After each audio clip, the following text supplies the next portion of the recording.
Hari ini saya akan membagikan seri firman Tuhan dari bagian yang ketiga, Spirit of Wisdom. And I'm gonna talk about wisdom explosion. Dari seri firman Tuhan ini satu hal yang kalau saya boleh belajar ya Bapak Ibu, we can grow in wisdom. It's okay kalau awal mulanya kita lack of wisdom, tapi yes, we can gain wisdom. Kita bisa bertumbuh sampai yang tadinya lack of wisdom, jadi rich in wisdom. Kita berkelebihan, kita kaya dalam hikmat. Nah, kalau saudara nggak berhenti sampai di situ dan saudara terus berjalan lagi, bertumbuh lagi, disitulah saudara dapatkan apa yang saya sebut sebagai wisdom explosion, Bapak Ibu. Ledakan hikmat. Doa saya sampai yang seperti inilah, sampai ledakan hikmat itu yang jadi atas hidup Bapak Ibu. Karena ketika saudara sudah mengalami yang namanya ledakan hikmat, ada beda yang sangat besar antara hidup tanpa hikmat dengan hidup oleh hikmat. Itu bedanya bumi langit Bapak Ibu. Tanpa hikmat kita itu kayak jalannya tuh gelap. Jadi kayak ngeraba-ngeraba gitu. Kadang kalau kita nggak hati-hati bentur kanan, bentur kiri. Kayaknya kok aduh hidup tuh kok susah banget gitu. Akhirnya jadi frustrated, hidup itu jadi penuh isinya frustasi lah, udah capek kayak gitu ya. Tapi berjalan dengan hikmat, hidup itu memungkinkan kita itu berjalan dalam terang gitu. Jadi langkahnya tuh satu-satu jelas. Basically dalam kehidupan kita ini ya saudaraku nggak bisa nggak bisa dihindari. Everybody make decision. The right decision, keputusan yang benar itu akan menuntun pada kemenangan kan. Keputusan yang benar demi keputusan yang benar itu membawa kemenangan ke kemenangan yang akhirnya terjadi terobosan. That is what I call the power of wisdom. Itu kekuatan hikmat Pak.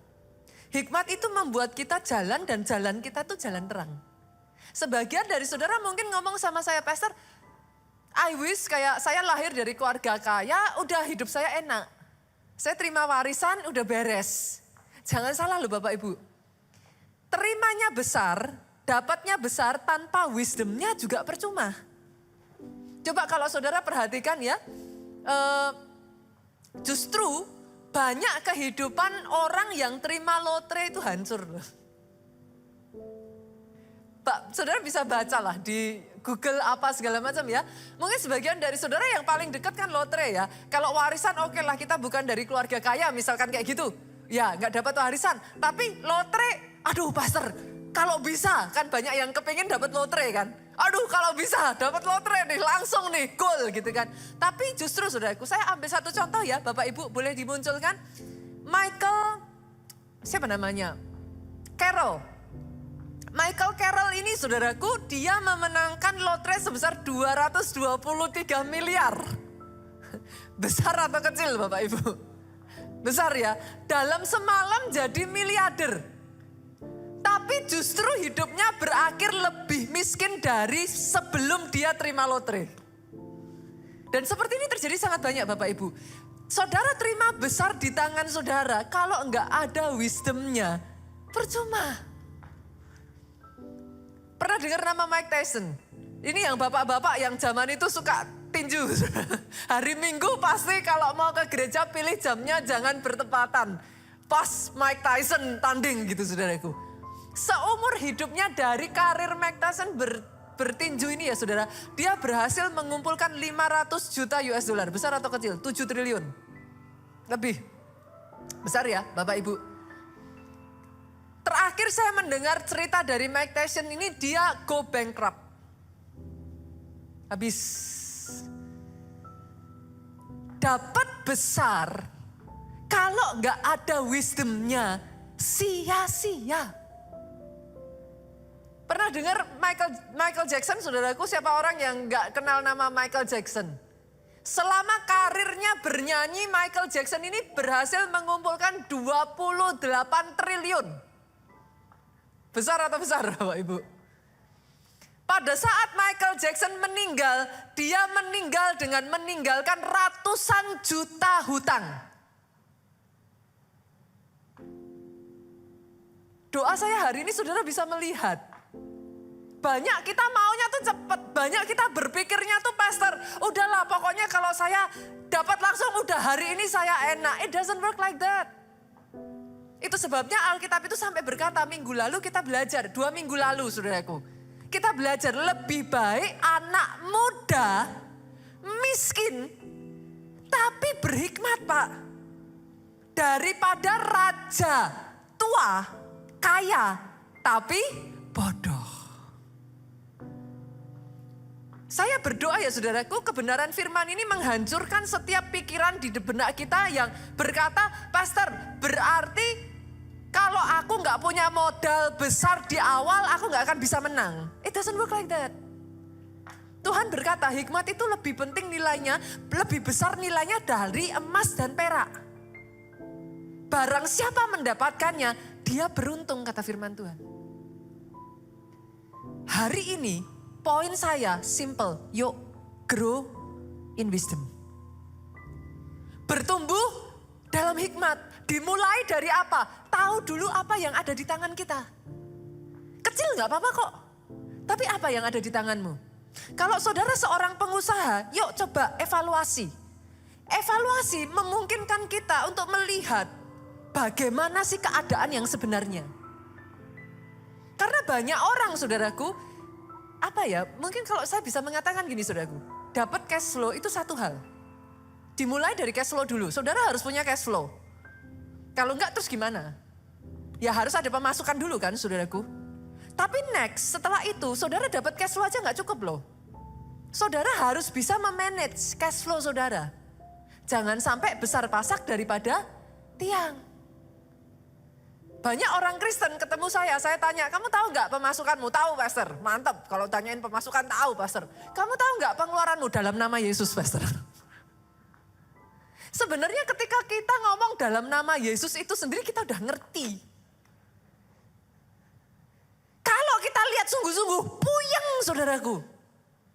Pemasukan dan pengeluaran tidak seimbang. Tapi antara saudara dapat pemasukan, dengar ini baik-baik.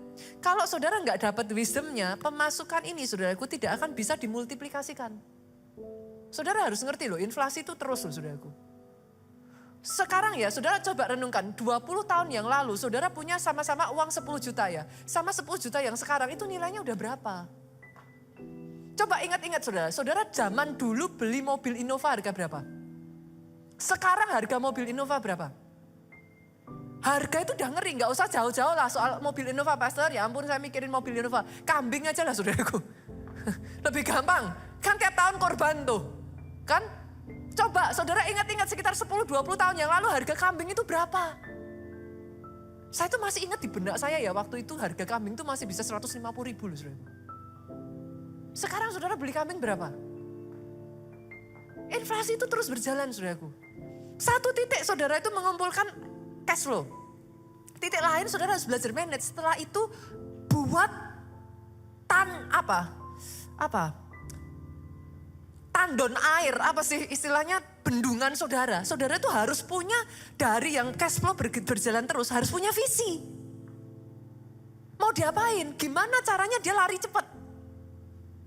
Kalau enggak, denger ini baik-baik. Saya berjumpa dengan sangat banyak orang, pemasukannya bukan enggak besar, besar. Habisnya di mana? Branded.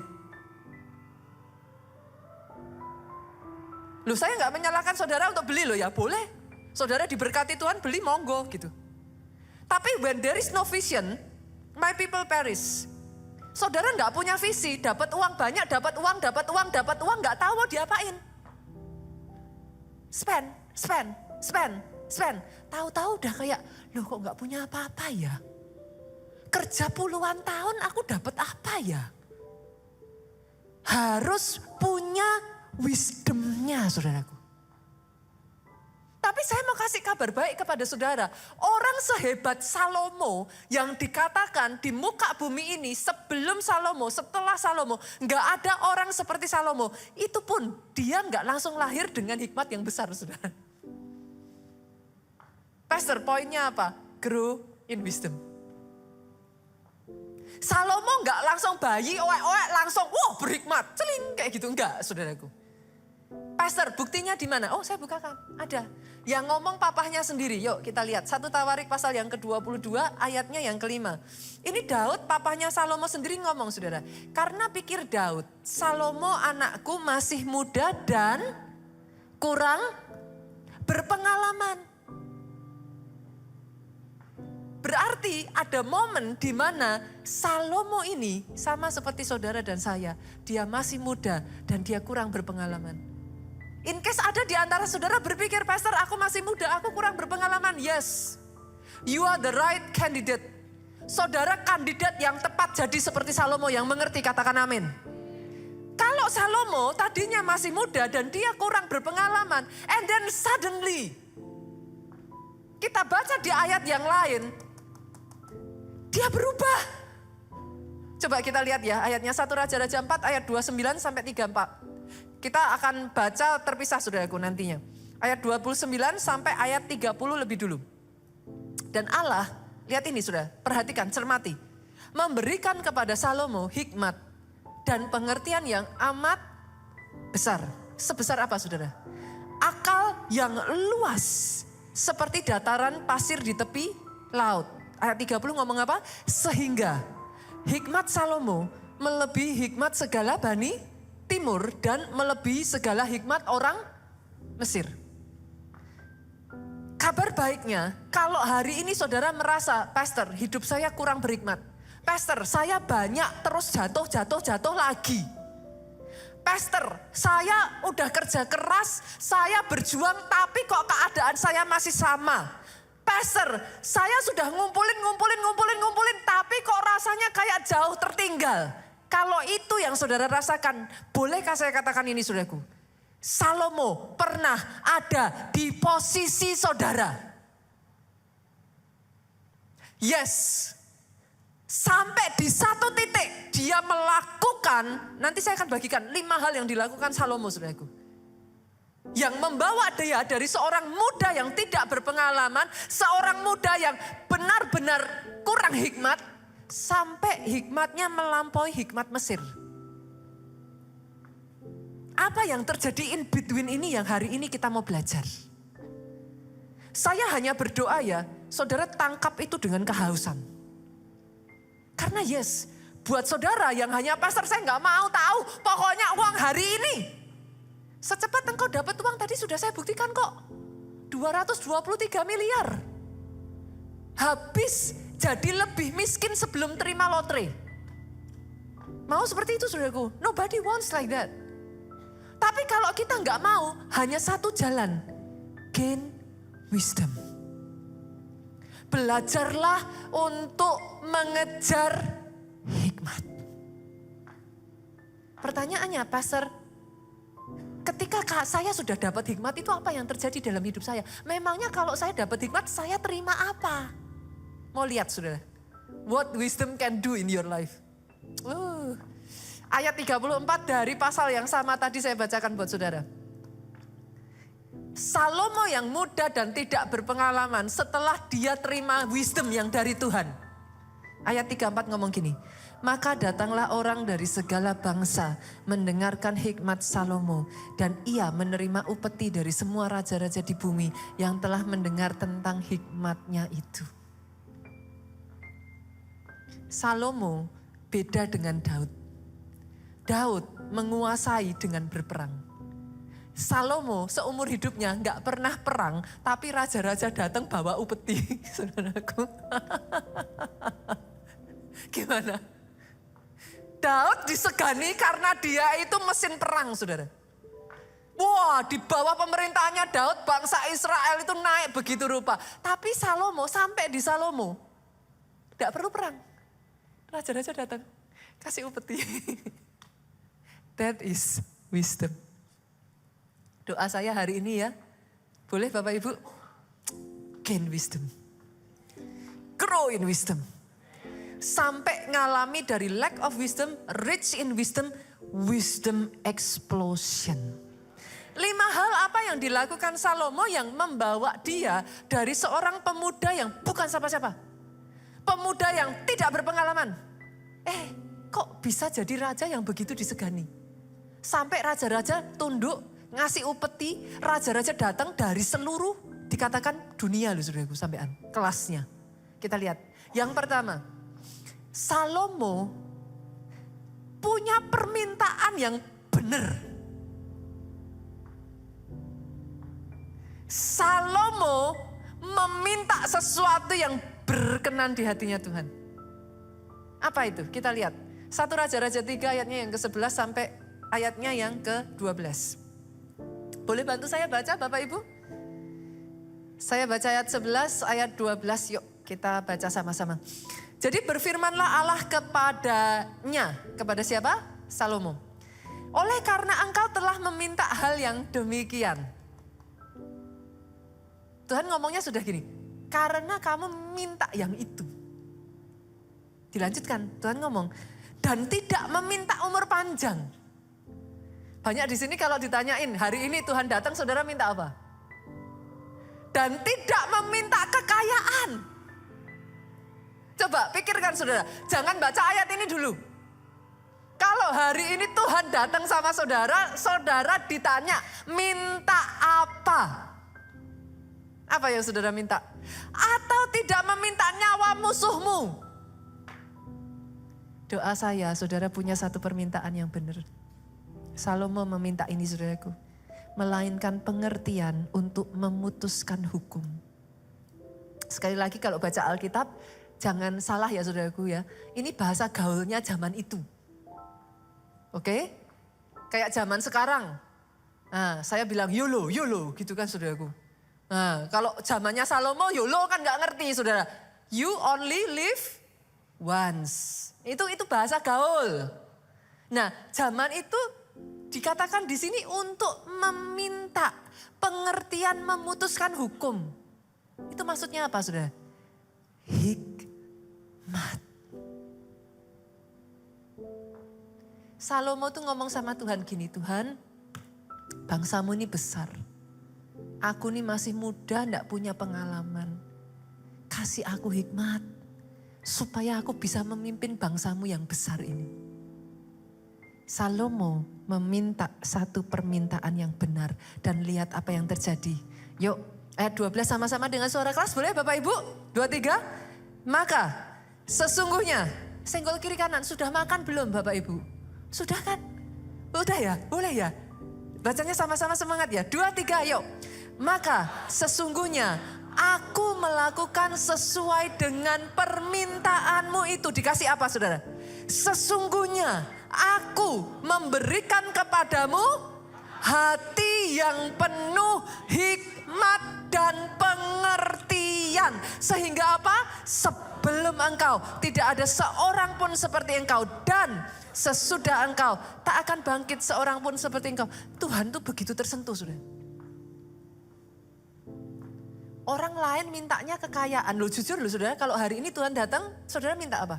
Coba pikirkan, coba saudara renungkan. Kira-kira Tuhan minta apa? Saudara minta apa sama Tuhan? Pastor, supaya punya rumah. Pastor, dapat jodoh. Apa? Pastor, supaya saya bisa, apalah saudaraku, panjang umur apa. Tapi Salomo meminta hikmat. Pernah berpikir gak saudara, tak Salomo bisa berpikir seperti ini tuh dari mana? Loh jujur loh, jujur dari sebegini banyak orang saya tanya yang minta permintaan Salomo ini sebelum saudara baca ayat ini. Kalau saudara udah baca ayat ini langsung awareness-nya muncul saudara. Oke, nanti besok minta sama Tuhan hikmat gitu kan. Tapi coba saudara gak baca ayat ini. Dari sekian banyak, kira-kira loh Bu, berapa yang akan minta hikmat?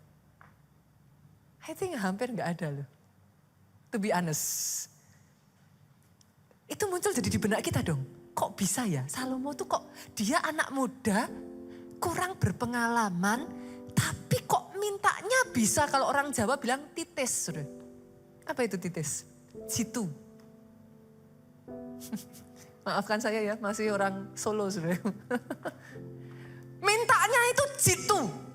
Tepat sasaran Pak. Dan itu nyentuh hatinya Tuhan. Kenapa saudaraku? Karena apa yang Salomo minta itu yang ada di agendanya Tuhan.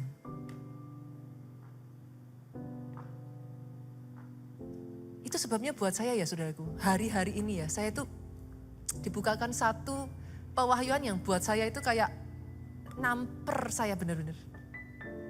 Jalanku bukan jalanmu, pikiranku bukan pikiranmu. Tuhan tuh kayak ngingetin saya, dunia tidak berputar di sekeliling kamu. Tuhan punya agenda. Dia pemilik bumi, saudaraku. Ibaratnya kalau kita umpamakan sekarang, satu konglomerat lah punya satu development area. Dia orang yang sudah sangat sibuk sekali, kerjaannya sudah banyak sekali. Saya tanya, apakah dia tidak cari orang yang bisa dipercaya? Banyak, dia butuh orang yang bisa dipercaya. Tapi masalahnya masing-masing yang mau dipakai sama dia, mau ditarik sama dia, punya agendanya sendiri-sendiri.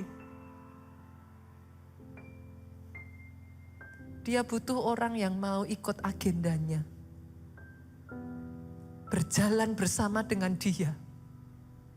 Dia punya tujuan. Tapi banyak orang yang mau diambil, punya agendanya sendiri. Punya pikirannya sendiri. Saya tanya, kira-kira kalau seorang konglomerat pengen ngerjakan sesuatu, sesuai caranya dia atau sesuai caranya kita? Sih. Kita ikut caranya kita atau kita ikut caranya dia? God is the same. He owns all, Bapak Ibu. Dia itu memiliki seluruh muka bumi ini. Mana yang bukan milik Tuhan? Dia ciptakan, bahkan Alkitab mengatakan earth, bumi ini his footstool. Tumpuan kakinya. Tapi dia mencari, matanya mencari. Matanya berkeliling untuk mencurahkan kekuatannya. Tapi siapa yang bisa dipercaya?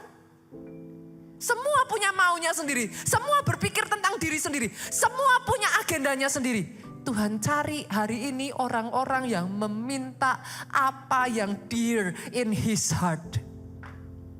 Salomo meminta hikmat bukan supaya dia jadi raja besar. Salomo meminta hikmat bukan supaya dia kaya raya. Salomo meminta hikmat untuk bisa memimpin bangsa yang besar.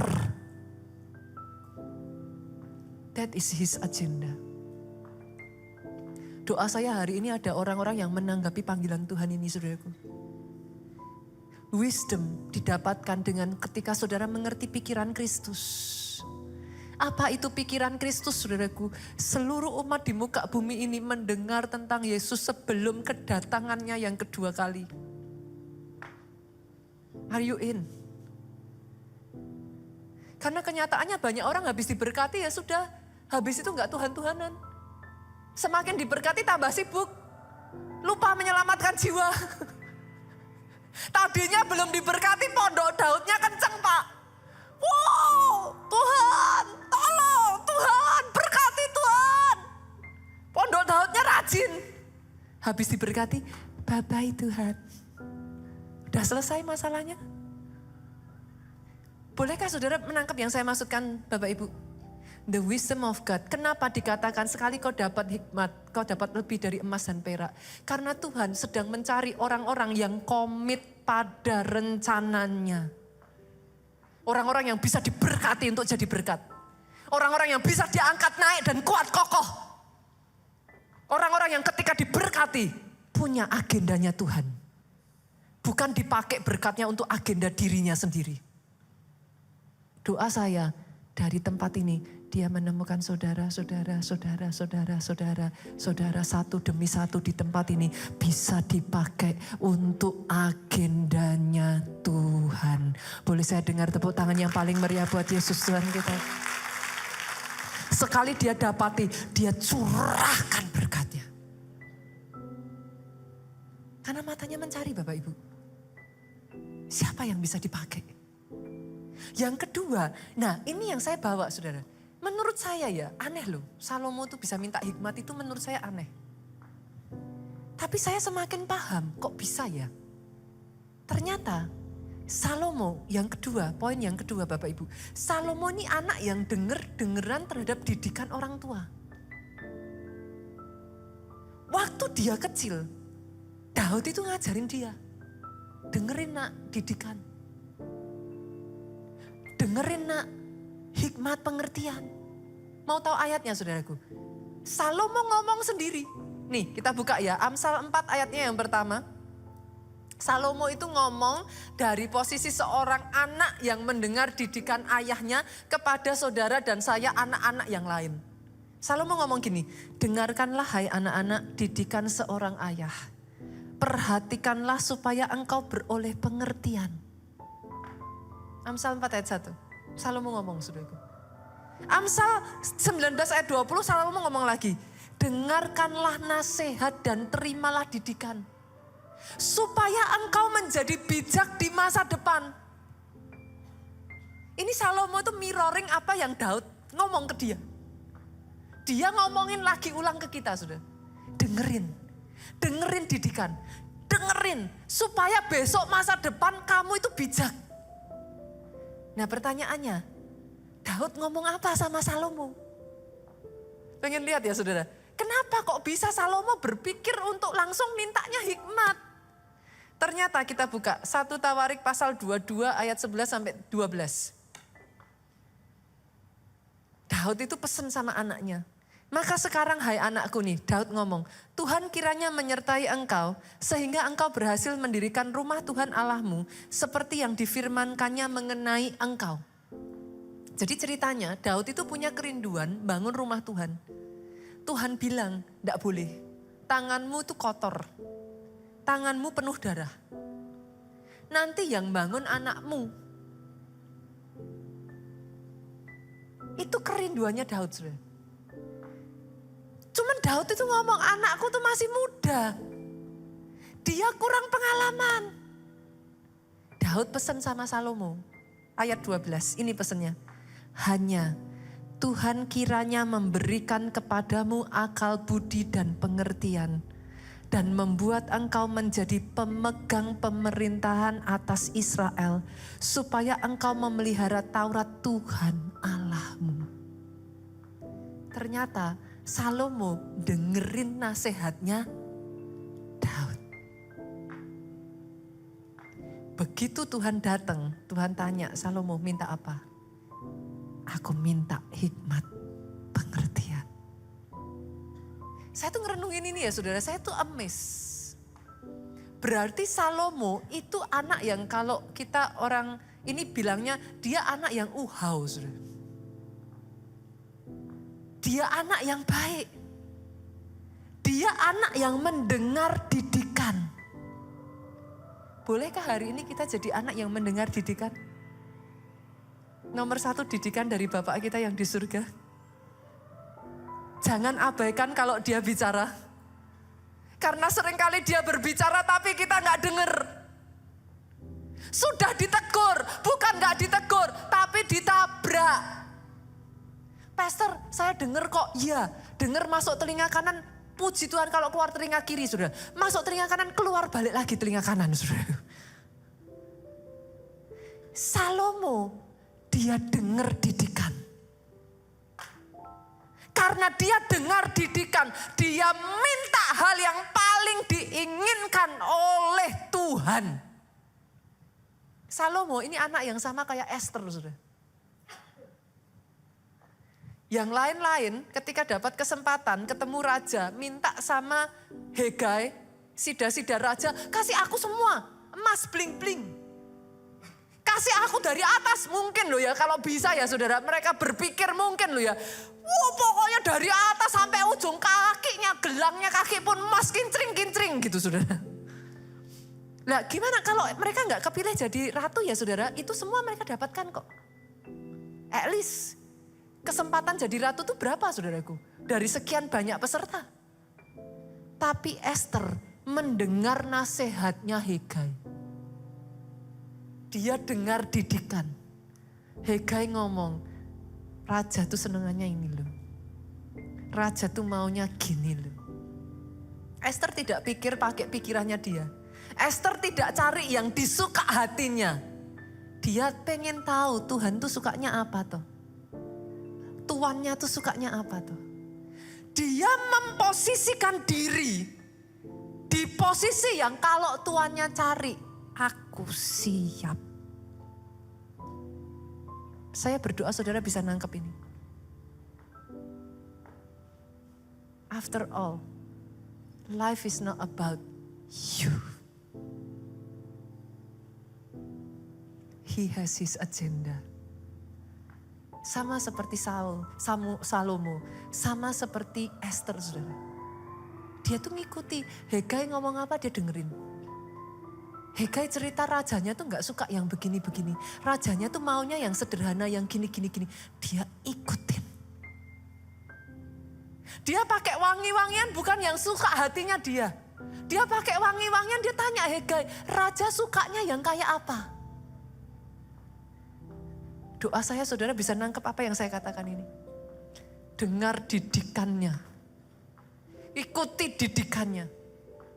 Tapi yang berikutnya saudara, dengar didikan orang tua jasmani saudara juga. Sampai detik hari ini ya saudaraku, saya tuh masih pegang wejangan dari orang tua saya. Saya tuh belajar satu hal ya saudara dalam hal ini ya. Saya tuh punya orang tua yang bijaksana.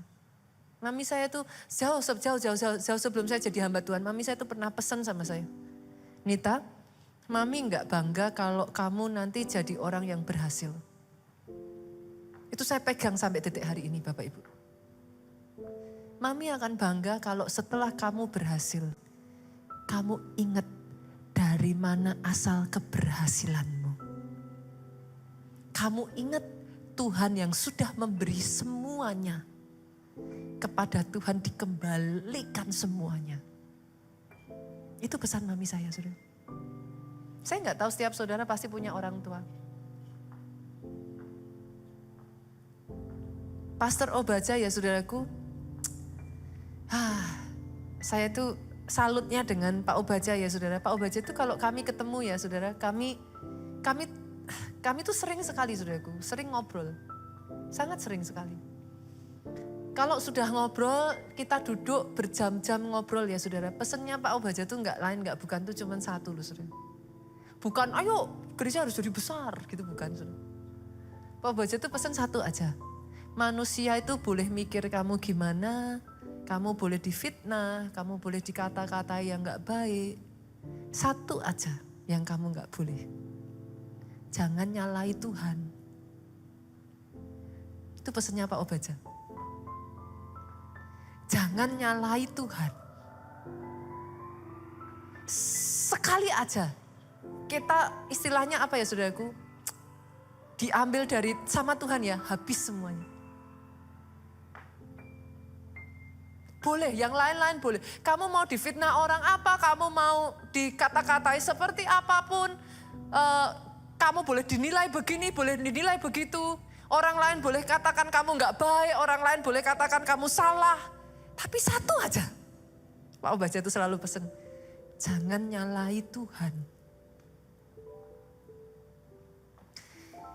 Doa saya ya saudaraku, boleh gak jadi anak yang denger-dengeran sama didikan? Didikan orang tua rohani kita, Bapak kita di atas segala-galanya Tuhan kita. Kalau ada langkahmu yang salah dipukul sama Tuhan, diizinkan sama Tuhan, pekayuk, jangan ditabrak terus. Dengar-dengaran yuk. Jangan udah jatuh ke lubang yang sama, jatuh lagi, jatuh terus. Sekali jatuh ya oke lah. 2, 3, 4, 5, 6 saudara jatuh di lubang yang sama, namanya apa Bapak Ibu? Bukan saya yang ngomong. Yang mengerti katakan amin. Belajar, denger-dengeran dengan didikan Bapak kita di surga. Bapak jasmani kita, Bapak rohani. Nah, masuk yang ketiga Bapak Ibu. Salomo mengelilingi dirinya. Circle-nya Salomo ini orang-orang yang bijak. Hati-hati dengan siapa saudara bergaul. Salomo kalau tadi ayat sudah mengatakan ya saudara, sebelum dia, setelah dia gak ada yang lebih bijak dari dia. Kurang hikmat apa Salomo saudara? Dia orang yang sudah bijaksana. Tapi coba kita lihat, pastor taunya gimana? Tahu saudaraku, ada ayatnya. 1 Raja-Raja ayat pasal 12 ayat 6. Ini cerita Rehabeam tapi saya ambil untuk Salomo. Lihat saudara. Sesudah itu Rehabeam meminta nasihat dari para tua-tua yang hidup selama hidup Salomo mendampingi Salomo. Salomo didampingi siapa Bapak Ibu? Dia punya orang-orang bijaksana yang ditarik dekat sama dia. Saya disclaimer dulu ya saudara. Kalau ada yang saya katakan ini saya salah pun, maafkan perkataan saya. Tapi ini hanya untuk menggambarkan supaya saudara ngerti. Saudara dekat dengan orang yang jual ikan asin, baunya apa Bapak Ibu? Saudara dekat orang yang jual parfum, baunya apa Bapak Ibu? Oke. Burung beonya Bapak Pendeta yang tadinya bilang shalom, dititipkan orang yang perkataannya kebun binatang. Burung beo yang sama dipulangkan lagi, kata-kata shalomnya hilang. Kebun binatang keluar. Yang mengerti katakan amin. Boleh ya Bapak Ibu? Senggol kiri kanan, komsel. Ayo, punya keluarga rohani. Ayo.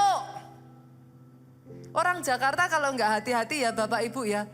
Zaman sekarang apalagi setelah pandemi. Sukanya ngambil kanan, ngambil kiri. Pastor masa kami nggak boleh belajar? Boleh.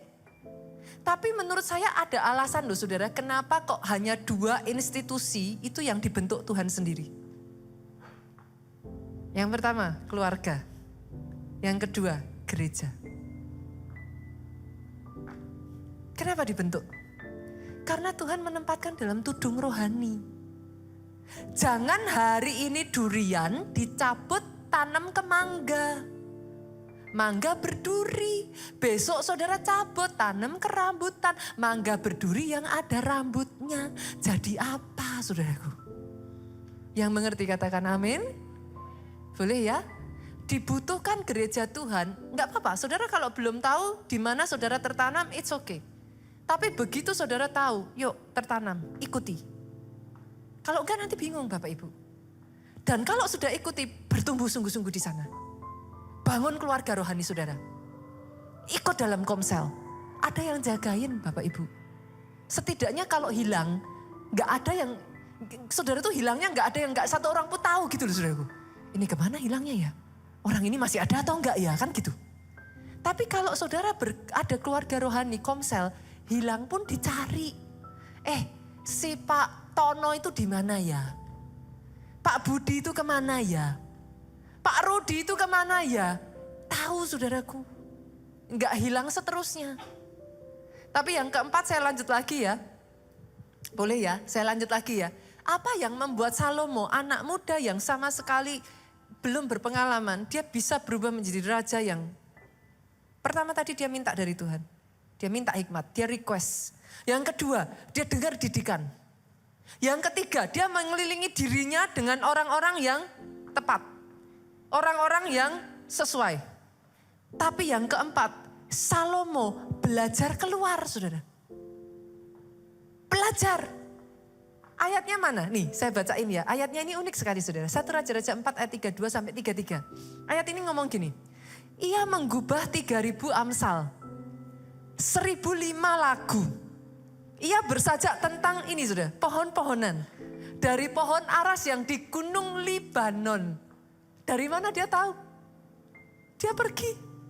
Dia lihat. Oh ya ampun, aras di Libanon tuh kayak gitu tuh. Sampai kepada hisop yang tumbuh di dinding batu. Wawasannya luas. Ia berbicara tentang hewan dan tentang burung, tentang binatang melata dan tentang ikan. Dari mana dia dapat semua wawasan itu? Belajar. Boleh senggol kiri kanan Bapak Ibu? Sediakan budget yuk buat belajar. Halo, jangan cuman budget buat makan. Harus punya budget belajar. Belajar bisa dari mana aja.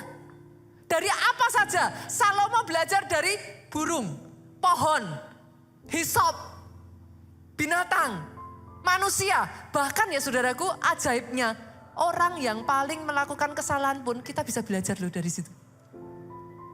Belajar apa Pastor? Belajar tidak melakukan kesalahan yang sama. You can learn anywhere. Bahkan kalau saudara, dalam ekonomi itu kan kita dibangun ya Bapak Ibu ya. Kalau saudara sudah punya uang di sana ya, jangan hanya pergi berlibur untuk healing. Banyak orang healing. Dapat apa healing saudaraku? Dapat healing gitu katanya saudara. Kalau saudara diberkati Tuhan, saudara bisa punya uang untuk pergi berlibur keluar. Belajar. Pastor boro-boro punya uang, berlibur keluar untuk hidup aja susah, it's okay. Kan hidup ini dibangun saudara. Level keuangan kita kan dibangun. Terus dibangun. Kalau saudara belum bisa belajar dari luar negerinya dibawa aja ada kok di YouTube. Ya kan? Kita bisa belajar anywhere. Tapi sediakan budget untuk belajar. Salomo belajar. Itu sebabnya dia melihat. Yang kelima, dia cukup rendah hati saudaraku. Itu yang gereja kita lakukan. Untuk pergi ke Nigeria itu budgetnya mahal loh saudara. Sebagian orang ngomong sama saya, kamu ngapain keluar uang segitu ke Nigeria? Keluar uang segitu ke Eropa katanya. Ke Amerika, kok ke Nigeria? Sampai saya pernah cerita kepada saudara imigrasi yang lihat cap saya berkali-kali Nigeria. Tanya, wah ibu suka ini ya, apa namanya, apa bahasanya dia itu, apa? Anti mainstream katanya saudara. Saya tuh sampai ditanya, waduh pilihan turnya ibu kok anti mainstream katanya saudaraku. Karena yang lain akan milihnya di tempat-tempat yang jauh. Jepang lah saudaraku. Singapura mungkin. Ini kok perginya Nigeria. Saya bukan Nigeria untuk healing saudaraku berlibur. Tapi saya belajar. Saya tangkap perkara rohnya. Saudara mau tahu Nigeria saya dapat apa? Boleh video dimunculkan? Kan saya harus kasih oleh-oleh toh Bapak Ibu. Boleh dimunculkan videonya silahkan. You are worthy. Saudara mau lihat orang Nigeria itu kalau nyembah Tuhan saudara.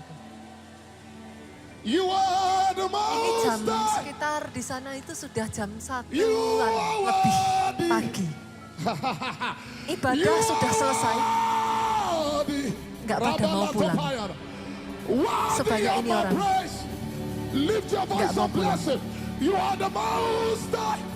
Lihat, kursi-kursi sebagian sudah kosong. Kenapa? Karena ibadah sebenarnya sudah selesai. Mereka menyembah Tuhannya kayak gini. Lihat saudaraku. Kehausannya kayak gini saudara. Mereka tidak duduk dengan kursi enak seperti saudara empuk pakai AC kayak gini. Tapi lihat dong, kehausannya sama Tuhan. Nyari Tuhannya. Rela bayar harga. Orang lain semua pulang, mereka tinggal. Berjam-jam nangis, berseru. Ini ya saudaraku ya, itu dijaga saudara. Kalau enggak itu mereka tuh ya megang mimbarnya. Mereka tuh ya saudaraku, kadang-kala ya. Saya tuh menyayangkan aja saudara. Saya tidak pernah mengajarkan mengkultuskan mimbar loh saudara. Saya nggak pernah mengajarkan itu kepada saudara. Saya nggak pernah mengajarkan saudara mengkultuskan apa minyak, sapu tangan, apapun. Enggak. Tapi saudara tahu apa yang mereka lakukan? Mereka menganggap mimbar itu kudus. Mereka tahu bahwa di mimbar itu ada pengurapan ngalir. Itu orang ya saudaraku, ini ada satu bagian ya. Kalau saudara lihat saya pas syuting itu ya, orang pegang mimbar, mereka berseru, mereka nyatuin hati, mereka percaya ada pengurapan ngalir. Saya tidak pernah mengajarkan itu dikultuskan saudaraku. Tapi rasa hormatnya terhadap hadirat Tuhan. Kadangkala seringkali kita orang Kristen bilang maaf kata saudaraku, dari agama lain kadang mau menghadap Tuhannya aja harus jongkok. Kaki harus dicuci. Saudara saudara bebas masuk keluar. Tapi kadangkala banyak orang Kristen tidak lagi menghormati kekudusan Tuhan. Ketika saya pergi ke Nigeria ini yang saya dapat saudaraku. Tempat ini terlalu kecil. Kehausan kita tuh ada di atas tuh. Saudara kalau lihat ya. Kita tuh ada di atas. Ini mimbarnya tinggi sekali saudara. Kita itu ditempatkan di atas saudara. Tadi satu ibadah sebelum saudara ada yang kesaksian rombongan kita 28 orang berangkat. Kita semua satu persatu ditanya sama Pastor Joe. Kamu pergi ke Nigeria mau cari apa? Kamu berharap apa ke Nigeria? Dia cerita saudaraku, aku sudah ke Nigeria 2 kali. Dia sampaikan saudaraku, apa yang aku harapkan? Karena di sana dia ngomong, dia lihat pertama kali dibawa gedung 1,5 kilo kali 1,5 kilo. Tidak banyak orangnya saudaraku, 1 juta. Ya di Indonesia kita berkata ini gedung besar. Haleluya saya terbesar.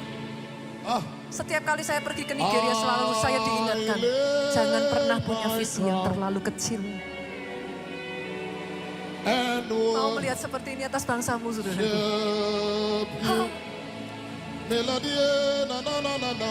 Saudara lihat semua yang tadi baju putih pakai topi merah. Mereka kembaran semuanya itu. Itu choir. Choirnya hampir 10.000 orang. Choirnya saja didudukkan di bangku kita ini. Gak cukup. Itu hanya choir saudara. Oh, Nigeria ini sama Indonesia mirip 260 juta penduduknya. Keadaan kita seperti mereka dulu. Tapi saat ini 60% mengenal Yesus sebagai Tuhan dan Juru Selamat dalam kehidupan mereka. Negara ini diubahkan. Belum selesai saudaraku, mereka berproses. Tapi negara ini ngalami shifting. Saudara tahu kenapa saya pergi ke sana? Every time saya melihat orang Nigeria tuh kalau memuji Tuhan ya saudaraku. Oh hati saya bangkit. Kalau disuruh doa ya saudara, gak ada loh disuruh doa. Ayo musik lebih lagi, angkat suara, gak ada saudara. Kalau disuruh doa, pendetanya sudah telungkup doa. Mereka doa sendiri.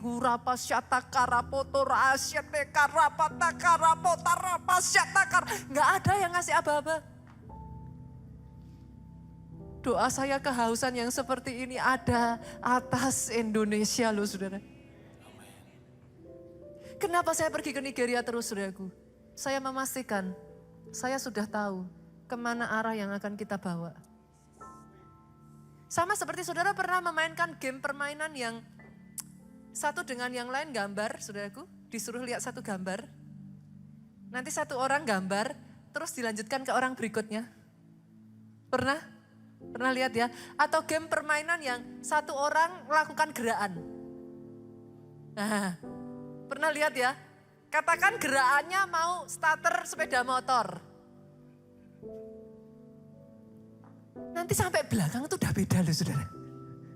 Coba, saudara mainkan permainan game seperti itu, 20 orang berjajar baris, sampai orang ke-20 jadinya mungkin sudah beda lagi. Mungkin sudah gini-gini saudaraku.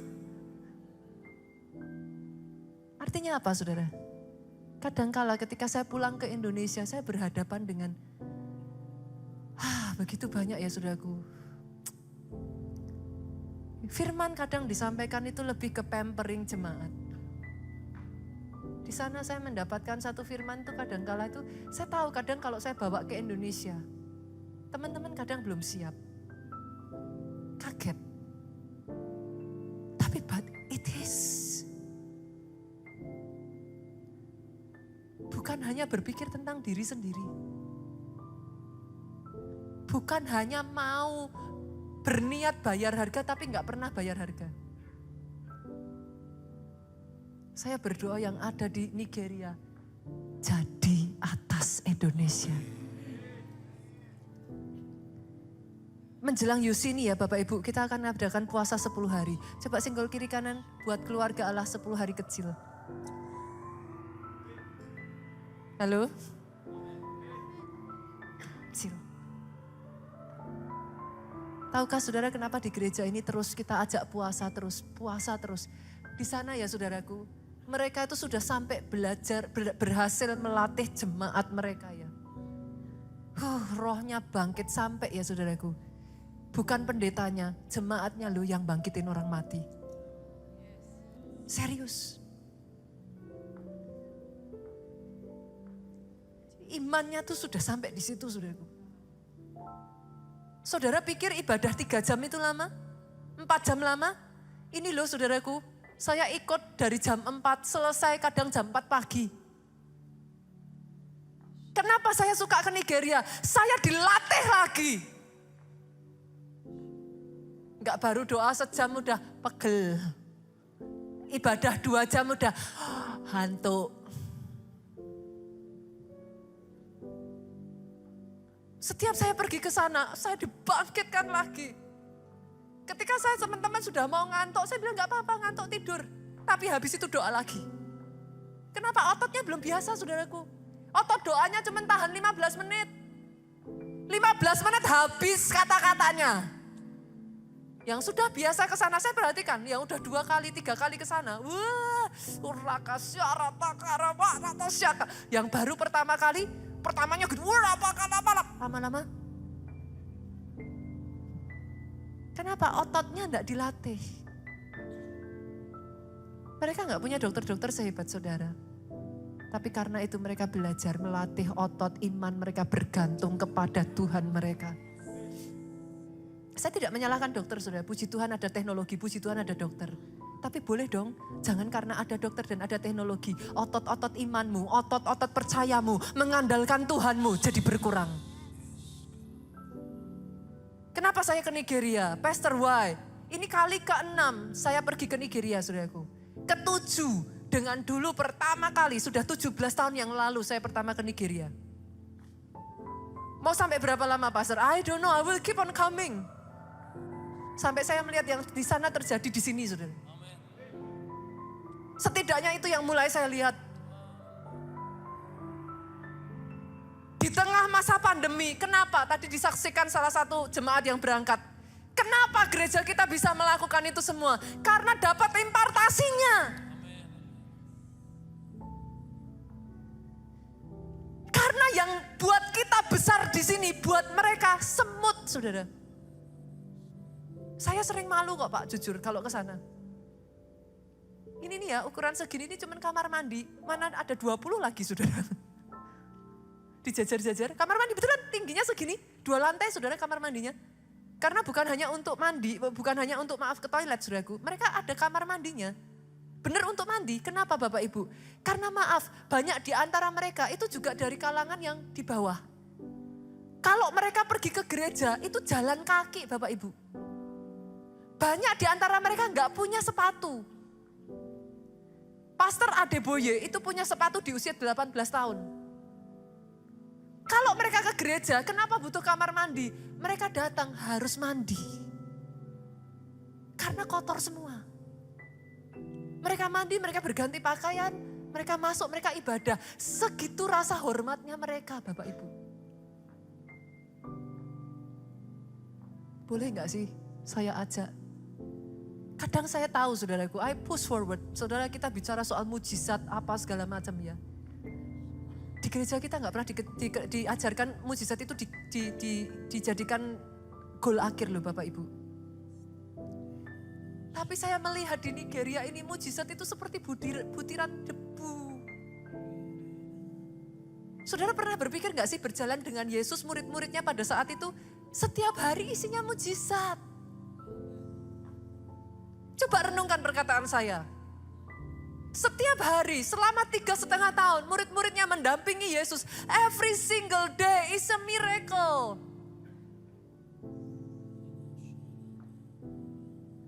Kenapa harus diperdebatkan soal mujizat? You walk with your Jesus, every day is a miracle. Pastor, terus kalau saya nggak ngalami, apakah itu akan menghilangkan bahwa Yesus masih mengadakan mujizat? No, don't think like that. Kalau kita belum mengalami, sinkronkan iman kita. Baca firman lagi. Satukan rohnya. Masuk di dalam perjanjiannya Tuhan. Bangun manusia roh kita. Tuhan kerjakan kok saudaraku. Jangan punya visi yang terlalu kecil. Kalau gereja bangun yang di Haleluya Center ya saudara, itu terlalu kecil. Saudara lihat dong. 17 juta orang. Indonesia, come on. Gedung segini. Terlalu kecil. Yuk, upgrade. Buka lagi. Lihat lagi. Ada kalanya kita dibawa melihat yang kecil-kecil. Ada kalanya kita dibawa akhirnya jadi turun lagi. Pandang lagi ke depan. Fokusnya dibetulin lagi. Jalan lagi. Itu sebabnya kenapa every single year saya ke sana, saudaraku. Saya nggak pernah mau lupa. Saya tidak mau mengkompromikan firman Tuhan hanya karena itu belum bisa terjadi. Saya akan tetap berkata firman Tuhan itu ya dan amin. Sampai satu waktu nanti Indonesia, saya berdoa mengalami apa yang terjadi di Nigeria. Revival. Sudah mulai terjadi kok. Apa yang ada di Nigeria kita berusaha bawa. Gereja kita 33 tahun loh saudaraku, kita gak bisa mengalami sampai seperti apa. 33 tahun loh. Hanya untuk bangun satu gereja aja kita pergumulan, susah. Dapat tanah 1 hektar aja susahnya minta ampun. Tapi ketika kita menyatukan iman, kita perbaiki, kita betulkan lagi apa yang salah. Ternyata kita dapati dalam kehidupan, it is the game of life. It is the game of faith. Race of faith, pertandingan iman. Oh berarti imannya yang belum nyampe. Kita bangkitin lagi imannya. Bangkitin lagi. Bangkitin lagi. Suddenly apa yang tadinya tidak bisa dilakukan dalam 30 tahun Bapak Ibu. Just like that, boom. Tuhan kerjakan. Kenapa? Orangnya masih sama. Tapi visinya diubah. Yang dilihat diubah. Mulai sekarang yuk. Boleh ya? Komit dalam agendanya Tuhan boleh Bapak Ibu. Jangan punya agenda kita sendiri. Kalau diberkati, bangun kerajaan Tuhan yuk. Komit pada agendanya Tuhan yuk.